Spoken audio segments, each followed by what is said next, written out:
There's a building in Kentucky surrounded by armed guards, landmines, and 20-ton vault doors. Inside, supposedly $147 billion worth of gold. But here's the wild part. Almost no one has ever been allowed inside. Not the public, not Congress, not even most presidents. So how do we actually know the gold is still there? Welcome to Hidden History. I'm Joanne. Today, Fort Knox. It's 1933. America is deep in the Great Depression. Banks are collapsing. People are terrified. President Franklin Roosevelt made a shocking move. He made it illegal for ordinary Americans to own gold. People had to turn it in. If you refused, you could face 10 years in prison and a massive fine. With all that gold now in government hands, they needed somewhere to put it. So in 1936, the U.S. built a brand new fortress in Fort Knox, Kentucky, far from the coast, deep in the country, and surrounded by a military base. By 1941, Fort Knox held over 650 million ounces of gold, the most ever in American history. It was the richest vault on Earth. But then came the Vietnam War. Massive government spending. The national debt was growing fast, and people started asking questions. Where's all the gold going? Is it still there? By 1971, President Nixon made another huge move. He cut the U.S. dollar's connection to gold entirely. That meant foreign countries could no longer trade their dollars for American gold. But the gold was still sitting in Fort Knox. Or was it?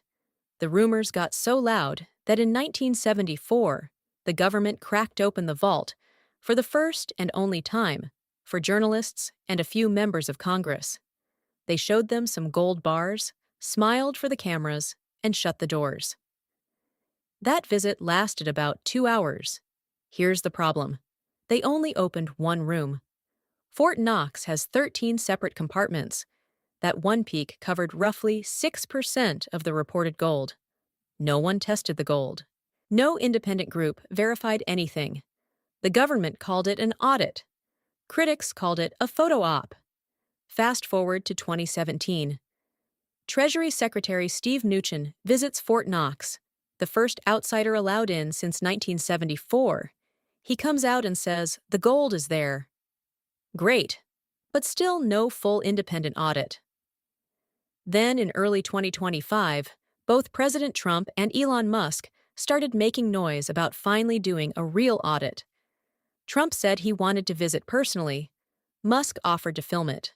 Then, they both went quiet. The Treasury Secretary assured everyone the gold was there, and the conversation just stopped. Here's what makes it complicated. Even if the gold is physically sitting there, some experts believe it may have been used as collateral, basically borrowed against in secret deals. The same gold bar could be legally promised to multiple parties at once. A complete audit of Fort Knox's gold, all 700,000 bars, would take an estimated 4 years with a team working around the clock. The U.S. government has never done it, not once in 90 years. So to be clear, there's no real evidence the gold is missing. Officials say it's all there, but the fact that it's never been fully verified by an independent group is just a fact. A very weird fact. Today, the U.S. government lists Fort Knox's gold at a value of $40 per ounce. A Numbi R, frozen in law since 1973. At today's real market price, that same gold is worth over $700 billion, the most valuable building in America. Nobody can go inside. And the last real look was 50 years ago. If that doesn't bother you even a little bit, it probably should. That's hidden history. Drop a comment. Do you think the gold is really there? I'll see you next time.